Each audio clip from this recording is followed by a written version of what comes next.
ဒီမနေ့ကတော့အလုပ်သွားမဲ့သားသမီးတွေကိုမမိုးချက်ပေးတာတော့တမလုံဟင်းယူနဲ့ဖောင်တဟူရဲ့တမလုံဟင်းယူရဲ့ဒီမှာတော့ငါစုပ်ကြော်ငါမြင်များနဲ့ငါစုပ်ကြော်စားကြလို့မနော်ခရမ်းကြည့်လေးနဲ့ချက်မှာတော့ဟင်းယူနဲ့မဲ့သမီးကကြားတယ်ကဲစားတော့မိုးလင်းလိုက်တော့သမင်းဟင်းလေးချက်ပြီးဝမ်းစာအတွက်တော့ပြန်စားရပြီတမလူရွေးတာအတွက်ကောင်းလို့အသက်တွေကောင်းတယ်လေဟိုရင်းနဲ့အေးတယ်လေအဲ့ဒါထိုင်းနေလက်ကိုပဲဟိုရင်းစားကြတယ်ဟောလက်ဆယ်ဖို့အစီရတယ်စားလို့ရတဲ့အရွယ်တည်းချင်းစုရတယ်ဟောနည်းနည်းပဲစီးတော့တယ်လက်ဆယ်ဖို့စုအားကြီးစားကြည့်ရင်ကောင်းလားမွေးနေတာပါငရုတ်ကောင်းနဲ့ကြက်သွန်ဖြူပါလားစပလင်နဲ့ထောင်တော့ခောက်ခွာတာပါခောက်ခွာပါယော်လိုက်တယ်မွေးနေတာဟင်းမြခဟင်းမြစားအရာမအလုံးနိုင်မယ်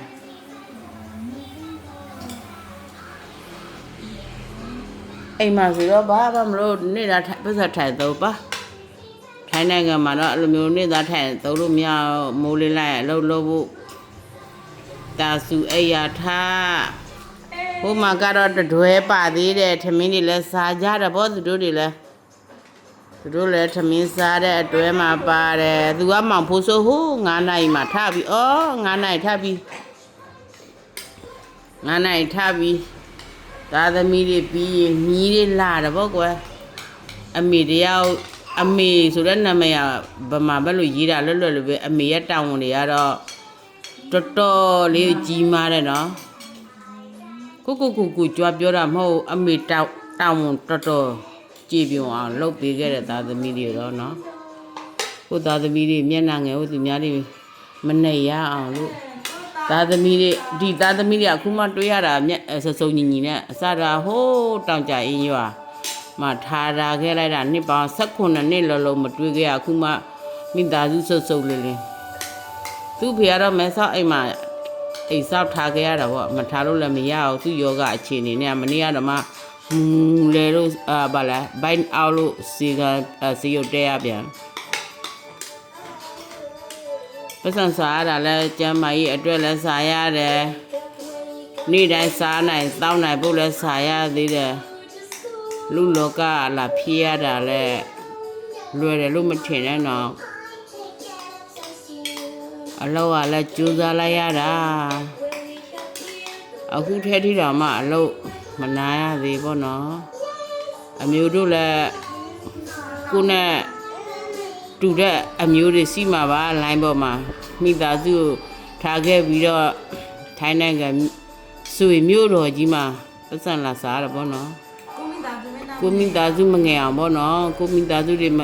မျက်နှာမငယ်အောင်လဲပါတယ်ကိုကျမ်းမာရေးအတွက်ကိုမိဘကျမ်းမာရေးအတွက်မိသားစုဆိုတာတော့မိဘတွေလည်းရှိတယ်သားသမီးလည်းရှိတယ်အဲ့လိုမျိုးလူစားမျိုးတွေဆိုတော့ဘဝကတော့ခါသီးတယ်လို့တော့ထင်ရမှာသူတို့လေးတွေမျက်နှာမငယ်အောင်ဖို့ကိုကအခါသီးခံရတာပေါ့ဟာဒီရှင်ဘတ်တချမ်းလို့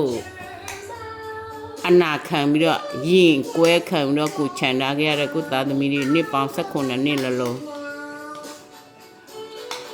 အခုတော့သူတို့လေးတွေအကုန်လုံးဟိုဒီအသက်ရွယ်လေးတွေလည်းရလာကုန်ပေါ့18နှစ်20နှစ်အရွယ်လေးတွေရောက်လာပြီဆိုတော့ကိုစိတ်ချမ်းသာရပြီကွယ်ဒီလိုနဲ့တူနေရပြီဆိုတော့စားလို့ကောင်းတော့ကွယ်တချင်မမလို့နောက်ဟိုတင်းကအလှပြတ်ထားတာလားဒါစားချင်လို့ကြော်ဟင်းကျိုးကောင်းသွားပြန်ပြီဟင်းညိုကိုင်းဒီဘက်ဟင်းကိုမေ့သွားပြန်ပြီဟင်းကများစားအေးပါပဲလို့ဟင်းဒီလောက်ပါပဲနော်ဒီလောက်ပါပဲကဲထမင်းစားမဲ့အဲ့ဒီဟိုဒီငါစုပ်ဘကတော့မပြတော့စကားပြောခြင်းလက်စားနဲ့ဘဝတော့အစားတော့ခါပြီးကြမယ်နော်နောက်ပိုင်းတော့ဟိုဒီမဟိုဒီသူများပြောသလိုမျိုးကွယ်မဟုတ်တိုင်းပြီးတော့လေ